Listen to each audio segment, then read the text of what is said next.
Hi and welcome to this new lesson. After this lecture, you will know the difference among the concept of corporate identity, corporate branding, and corporate design. You will also be able to identify the main characteristic of a brand thanks to the prism of Kapferer.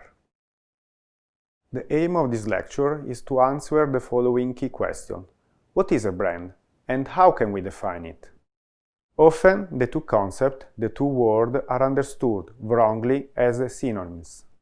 When we look at the symbol of the Nike logo, for example, we associate and recognize in it values that go beyond the pure graphic meaning of the symbol. We read in it some aspects that are proper to the brand but not to the mark. It is in fact essential to underline that when we talk about the mark, we are not talking about the brand, but only some visual aspect. Paraphrasing Magritte, ceci n'est pas un brand. So, what is a brand? A brand, although graphically indicated by a mark, cannot be reduced to a pure graphic sign. A brand is not only a logo, but also a brand is not only a product. We could say a brand is a perception, but not only. A brand is a complex set of different entities, tangible and intangible, that contribute to building the perception that customers have of the company. But not only. David Acker, the father of modern branding, defines brand identity as a unique set of brand associations that the brand strategists aspire to create or maintain. Acker indicates some aspects that contribute to defining the brand, its reputation, and its symbols.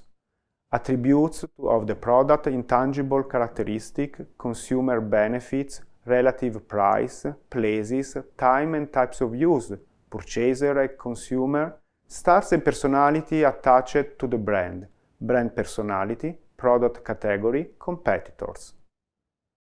Following Acker theory, therefore, we could summarize that a brand is not just a logo. It is not only a product or a series of products. It is not just a perception. A brand is a mix of visual languages which take shape to company logo and colors, sounds through musical jingles, space design, whether physical or digital, flagship store or corner inside department store, and packaging design. A brand is the representation of the corporate culture, of what is defined as the persona of the company. A personality that takes shape through different levels of experiences that the company offers to customers. A brand is also the realization of customer expectation toward the company, so branding represents the customer identity. Different levels need to be understood and defined to build a coherent and compelling brand identity. Corporate identity, corporate branding, and corporate design. The first level, the corporate identity, represents what we can call the persona, the personality expressed by the brand, the philosophy, and the corporate culture. Personality, philosophy, and corporate culture that define the limits within which a company moves. The corporate identity, therefore, defines the form of all activities of the brand, a form that is crucial to explain clearly using all available touchpoints to build the correct brand perception.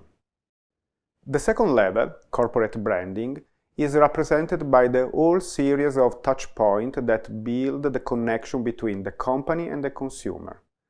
These touchpoints can be tangible, such as the type and design of product offered, the design of the stores and shop windows, the packaging and shopping bags, advertising campaigns, or be not tangible elements, such as the training and the attitude of the company's employees, the quality of the services and product offered. Any tool by which the customer comes into contact with the brand constitutes a touchpoint that can affect the perception of the corporate brand. The third and last level is what is called corporate design, that is the set of visual elements, such as font, symbols, color, that define the visual identity of a company. To build a strong brand, the three levels should be coordinated, otherwise we could miss a valid result and create two different perceptions of the company, an internal one related to employees and management, and an external one related to customer and clients. If you smell like a banana and you look like a banana, then ask yourself, are you a banana? A simple question that can help to define and to verify the correspondence between a company's internal perception and the perception that consumers have of it. Perception need to be aligned to create a valid corporate identity. It is therefore necessary to define whether one company is more banana-like or apple-like, and then set the strategies for constructing a clear identity. A useful tool to analyze or to create a brand is Kapferer Brand Identity Prism. Introduced in 1992 by Jean-Noël Kapferer, marketing professor at HEC Paris, the Brand Identity Prism is a model that helps to build reliable and effective brand identities. It proposes that a corporate identity is driven by company-wide use of the following elements. First, physical aspect, that is the physical characteristics and visual identity of the brand. Kapferer argues that the physical elements should be considered as the basis of the brand. They are the visual representation of the brand's aspiration and how it wishes to be perceived, how the product or service look like, what emotion they inspire, and how they might look like in their physical form. Second, personality, which represents how a brand communicates with the outside world. It is expressed through the tone of voice, the design, and the copywriting of the communication tools.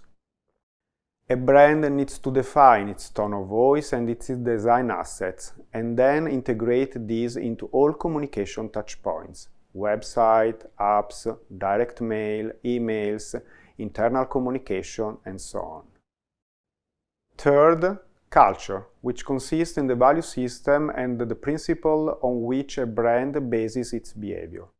The brand's culture could be linked to the original values of its founder, the culture of a country, a region, or a city where the brand is developed. Fourth, relationship, that is involved with the dimension of social communication of the brand. It indicates the relationship between the brand and its customers. It represents what the customers hope they are getting from the brand beyond the actual product or service. Fifth, reflection, that is the stereotypical user of the brand. A brand is likely to have several buyer personas, but they will have a go-to subset of their target market that they use in their messaging. The brand's reflection describes the typical customer the market associates with the brand, the customer it imagines for it, and it is not to be confused with the target customer. Kapferer is referring here to the market's perception.